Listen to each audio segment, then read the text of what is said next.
अस्सलामुअलैकुम व्यूअर्स, आज की वीडियो में हम बइंदर बे के हवाले से कुछ हकाइक आपको बताएंगे कि अब आने वाली एक साथ में ये किरदार कैसा बन सकता है। इसके अलावा आपको ओरहान बे और महमद के किरदार के हवाले से भी बताएंगे कि अब कैसे ओरहान बे का किरदार महमद पर भारी पड़ जाएगा। देखिए, जहां तक बइंदर बे की बात करें तो वो तो सीरीज की पहली किस्त से ही कुछ अलग अंदाज में नजर आ रहा है। वो हर मामले में उस्मान बे को रोकने की कोशिश करता है जो उस्मान बे याकूब बे के खिलाफ करने वाला होता है। 131 किस्त में बइंदर बे ने उस्मान बे को याकूब बे के खिलाफ कार्रवाई न करने का मशवरा दिया। उसके बाद 132 किस्त में उस्मान बे को याकूब बे की बैत करने का भी बोला। तो इस तरह ये तमाम तर बातें बइंदर की इस नए सीजन में सामने आने वाली असलियत को जाहिर कर रही हैं कि ये किरदार मुस्तकबिल करीब में उस्मान बे के साथ गद्दारी कर सकता है और याकूब बे की सफ में शामिल हो जाएगा। इसके बारे में आपको क्या लगता है, कमेंट सेक्शन में लाजमी बताइएगा। चलिए अब ओरहान बे और महमद के बारे में आने वाली पेशरफ्त आपको बताते हैं।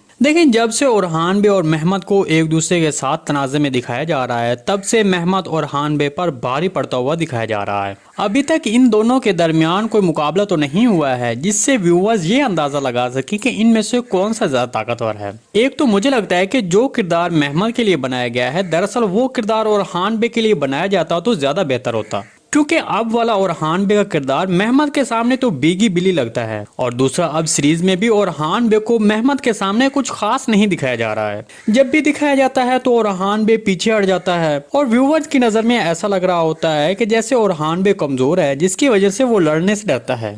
आप इसके बारे में क्या सोचते हैं? अपनी राय का इजहार कमेंट सेक्शन में लाजमी कीजिएगा। जहां तक अब ये बात करें कि क्या अब ये दोनों किरदार ऐसे ही सीरीज में चलते रहेंगे, तो इसके बारे में आपको बताते चलें कि ऐसा बिल्कुल नहीं होगा। अगरचे ओरहान बे का किरदार फिलहाल पसे मंजर में दिखाया जा रहा है, लेकिन ओरहान बे अब आने वाली 134 किस्त से व्यूवर्स की तवज्जो अपनी तरफ मबजूल करवा लेगा, क्योंकि 133 किस्त में खजाना छिन जाने के बाद ओरहान बे 134 किस्त में दोबारा खजाना हासिल करने के लिए अपनी बेहतरीन मनसूबाबंदी के जरिए महमद को शिकस्त देगा और इस तरह ओरहान बे का किरदार सीरीज में अपना एक मकाम हासिल कर लेगा। जी दोस्तों, आज की वीडियो भाई यहीं तक थी। उम्मीद है आपको पसंद आई होगी। अगर हमारी वीडियो आप तक बर वक्त नहीं पहुंच रही तो हमारे चैनल को सब्सक्राइब कर लें और बेल आइकॉन लाजमी प्रेस कर लें ताकि हर आने वाली नई वीडियो की नोटिफिकेशन आप तक बर वक्त पहुंचता रहे। वीडियो अच्छी लगी तो इसको लाइक शेयर कर दें। मिलते हैं किसी नई वीडियो के साथ, तब तक के लिए अल्लाह हाफिज।